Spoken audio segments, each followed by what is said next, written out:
Radhe Radhe everyone. तो कैसा आप सब? आई होप आप सब बिल्कुल बढ़िया होगे।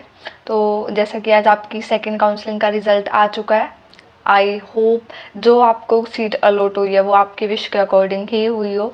अब क्या प्रोसेस रहने वाला है आगे एंड थर्ड राउंड का क्या सीन रहने वाला है वो सब कुछ मैं वीडियो में बताऊंगी। तो शुरू करते हैं।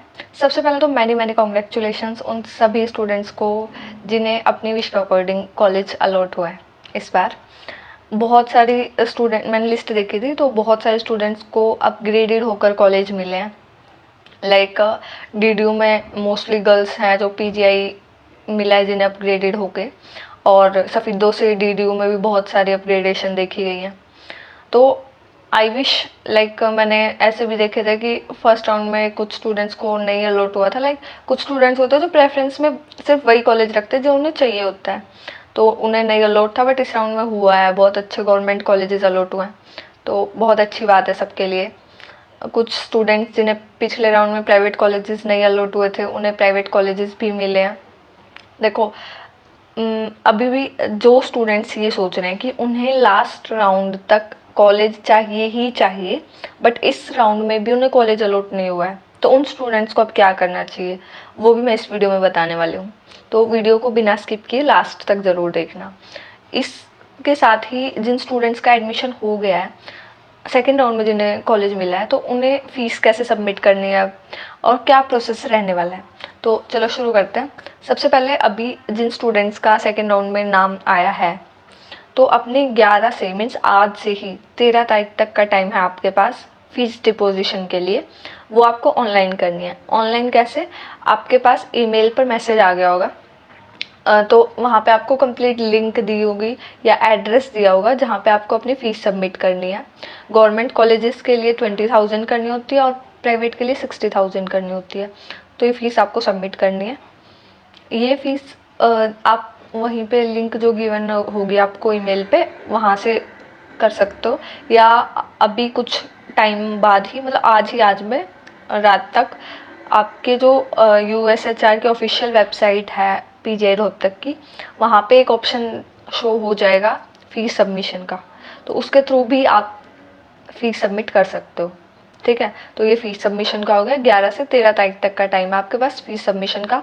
अगर आप फीस सबमिट नहीं करते हो तो आपकी सीट कैंसिल हो जाएगी। ठीक है, फिर आप फर्दर किसी राउंड में नहीं जा सकते हो। तो जो जिन स्टूडेंट्स का अगर ये रहता है कि यहाँ से किसी भी रीज़न से वो फीस नहीं सबमिट कर पाए, तो वो नेक्स्ट राउंड में पार्टिसिपेट करेंगे अगर वो चाहते हैं करना तो।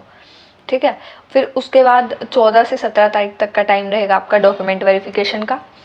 जिन स्टूडेंट्स को अपग्रेड होकर सीट मिली है उन्हें फ़ीस नहीं डिपॉजिट करनी है। जिन्होंने पहले ज्वाइन कर लिया था कॉलेज और अपग्रेड होकर उन्हें अच्छा कॉलेज, मतलब पहले से बेटर कॉलेज मिल गया और फीस वो पहले सबमिट कर चुके थे, तो अब आपको कोई फ़ीस सबमिट नहीं करनी है।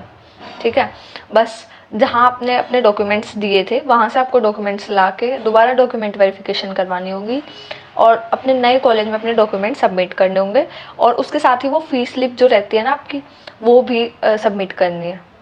ठीक है, जो आपको अभी कॉलेज अलॉट हुआ है उसके अंदर।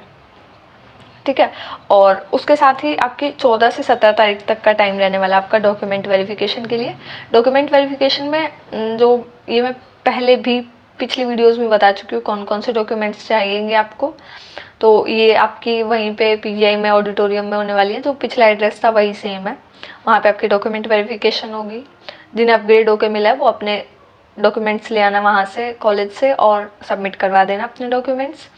और जिन स्टूडेंट्स को अब की बार ही सीट अलॉट हुई है तो वो भी अपने डॉक्यूमेंट वेरिफिकेशन टाइम पे करवा लेना। कैटेगरी के अकॉर्डिंग आपको कॉलेज की डॉक्यूमेंट वेरिफिकेशन होने वाली है आपके डॉक्यूमेंट्स की। लाइक आपके पास शेड्यूल आ जाएगा अभी जल्दी ही कि इस डेट को इस कैटेगरी के स्टूडेंट्स जो है उनकी डॉक्यूमेंट वेरिफिकेशन होने वाली है। तो अपनी कैटेगरी के अकॉर्डिंग बहुत सारे स्टूडेंट्स अब इस चीज़ में भी कंफ्यूज होंगे आगे कि दी मेरी ये कैटेगरी है बट मुझे इस कैटेगरी से, लाइक कई स्टूडेंट्स होते हैं जो EWS से जिन्होंने फिल किया होता है बट उन्हें जनरल ओपन कैटेगरी से सीट अलॉट हो जाती है क्योंकि वो उनके मार्क्स होते हैं, डिजर्विंग होते हैं वो। तो वहाँ पे उस टाइम पे आपको उसी कैटेगरी से डॉक्यूमेंट वेरिफिकेशन करानी है जिससे आपको अलॉट हुआ है। ठीक है, उसी डे पे लाइक आपको ओपन कैटेगरी से कॉलेज अलॉट हुआ है तो आपको ओपन कैटेगरी की जिस दिन काउंसलिंग है, डॉक्यूमेंट वेरिफिकेशन है, उसी दिन करवानी है डॉक्यूमेंट वेरिफिकेशन। ठीक है, तो ये डॉक्यूमेंट वेरिफिकेशन करेगा। उसके बाद 18 को आपको मेडिकल करवाना है, मतलब कॉलेज में रिपोर्ट करना है। ठीक है, तो ये प्रोसेस अब जिन स्टूडेंट्स को अपनी व्हील के अकॉर्डिंग कॉलेज अलॉट हुआ है तो वो कंप्लीट प्रोसेस करना। ठीक है, ऐसा नहीं है कि लास्ट में कॉलेज में रिपोर्ट नहीं किया बट वही कॉलेज चाहिए, अब दोबारा से क्या करें, नेक्स्ट राउंड में जाएं क्या। तो अगर कुछ भी प्रोसेस आप नहीं करते हो या छोड़ देते हो बीच में तो इट मीन्स अब वो सीट उस कॉलेज में वो सीट आपकी नहीं है। नेक्स्ट राउंड में अगर आप पार्टिसिपेट करते हो, नेक्स्ट राउंड में आपको सीट लेनी पड़ेगी। ठीक है, तो ये सेकेंड राउंड का कंप्लीट प्रोसेस रहने वाला है। अब इसके बाद बात करते हैं उन स्टूडेंट्स की जिन्हें ये है कि हमारे मार्क्स कम है बट हमें कॉलेज चाहिए ही चाहिए। ठीक है, बहुत सारे स्टूडेंट्स अब फर्दर ड्रॉप नहीं लेना चाहते और किसी भी कोर्स में लाइक ये पर्टिकुलर कोर्स लाइक नर्सिंग में एडमिशन लेना ही लेना है किसी भी कॉलेज में, बट मार्क्स कम है तो नहीं मिल रहा है एडमिशन। देखो, अब आपके पास दो ऑप्शंस हैं। फर्स्ट वन इज़, अगर आप एक फ्रेशर हो तो मैं यही एडवाइस दूंगी कि भाई 1 साल ड्रॉप ले लो। ठीक है, क्योंकि 1 साल में तुम इतने बड़े नहीं हो जाओगे कि तुम्हें ये लगेगा कि इतना टाइम मेरा मैं पीछे चला गया। 1 साल में अगर तुम्हें लगता है कि तुम मेहनत करके अच्छा गवर्नमेंट रेपुटेटेड कॉलेज अचीव कर सकते हो then definitely you should try. Okay, तो ट्राई करना। अगर आप फ्रेशर हो तो 1 साल ड्रॉप ले लो, अच्छे से नीट की या किसी भी, अगर तुम्हें नर्सिंग में ही जाना है तो एम्स की, चंडीगढ़ की और पीजीआई की, रोहतक पीजीआई, तो तीनों एग्ज़ाम को साथ लेके चलो अगर गर्ल कैंडिडेट हो तो अगर ड्रॉप ले रहे हो तो बहुत अच्छा सोचो, बड़ा सोचो और उसके लेवल की तैयारी करो। ठीक है, अगर तुम्हें ये है कि मैं कर सकता हूँ तो डेफिनेटली तुम्हें ड्रॉप ले लेना चाहिए। क्योंकि अगर तुम ये सोच रहे हो कि इतने कम मार्क्स पे मैं प्राइवेट कॉलेज में ले लूँ, कैसे भी ले लूँ एडमिशन, तो वही तुम इतना खर्चा करोगे, क्योंकि प्राइवेट कॉलेजेस की फ़ीस 1.5 लाख तक होती है। उसके साथ ही हॉस्टल, अगर तुम अपने से दूर कहीं कॉलेज ले रहे हो तो हॉस्टल चार्जेस वगैरह तुम्हें बहुत ज़्यादा पे करने होंगे। ठीक है, तो उससे अच्छा तुम 1 साल अपना शिद्दत से दो और एग्ज़ाम की तैयारी करो और गवर्नमेंट कॉलेज लो। ठीक है, तो वहाँ पे तुम्हें फ़ीस भी कम पे करनी पड़ेगी और ज़्यादा फैसिलिटीज़ लाइक गवर्नमेंट होता है। ठीक है, तो अब एक बार अपने पेरेंट्स से भी बात कर लेना जो आपको सही लगे। ठीक है, अब जिन स्टूडेंट्स को ये है कि हमारे काफ़ी ड्रॉप्स हो चुके हैं, अब फर्दर ड्रॉप नहीं लेना चाहते, हमें सीट चाहिए ही चाहिए, तो वो स्टूडेंट्स लास्ट राउंड तक पार्टिसिपेट करना। क्योंकि अभी देखा भी होगा आपने, बहुत सारे स्टूडेंट्स ऐसे हैं जो अब फर्दर राउंड में पार्टिसिपेट नहीं कर रहे हैं, उन्हें कॉलेज अलॉट हो गया तो वो सीट ले लेंगे। ठीक है, और बहुत सारे स्टूडेंट्स यहाँ पे छोड़ देते हैं कि हमें अपनी व्हील के अकॉर्डिंग कॉलेज नहीं मिल रहा है तो अब हम फर्दर नहीं पार्टिसिपेट करके ड्रॉप लेके अपनी नीट की या किसी भी अदर एग्ज़ाम की प्रिपरेशन करेंगे। ठीक है, तो बहुत सारे ऐसे स्टूडेंट्स होने वाले हैं और लास्ट राउंड तक अभी आपने पिछला सीट मैट्रिक्स देखा हो तो बहुत सारी सीट्स प्राइवेट कॉलेजेस में वैकेंट थी और लास्ट तक रहती भी हैं। ठीक है, तो जिन स्टूडेंट्स को ये है कि लास्ट तक लेना है एडमिशन तो लास्ट तक काउंसलिंग में बने रहना, चैनल से कनेक्टेड रहना, नोटिफिकेशन ऑन रखना। जैसे कोई भी काउंसलिंग शुरू होगी, कुछ भी होगा तो मैं आपको अपडेट दे दूँगी उस चीज़ से रिलेटेड।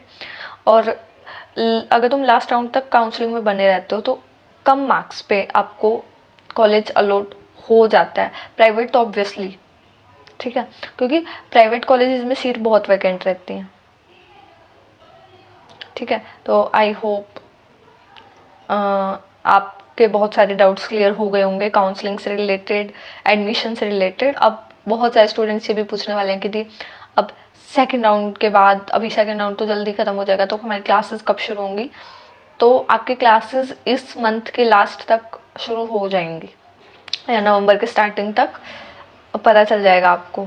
ठीक है, तो ये प्रोसेस रहने वाला है आपका कंप्लीट। कुछ भी डाउट्स हो आपको और मुझे कमेंट में ज़रूर बताना आपको कौन सा कॉलेज अलॉट हुआ है। ठीक है, चाहे वो अपग्रेड होकर हो या आपको फर्स्ट टाइम वो कॉलेज मिला है, तो जो भी है अपने कॉलेज का नाम मुझे कमेंट में ज़रूर बताना। और कुछ भी डाउट है नर्सिंग से रिलेटेड, काउंसलिंग से रिलेटेड, एडमिशन से रिलेटेड, तो कमेंट में पूछ लेना, मैं पूरी कोशिश करूँगी आंसर देने की। ठीक है, मिलते हैं नेक्स्ट वीडियो में। Till then bye bye, take care guys, Radhe Radhe.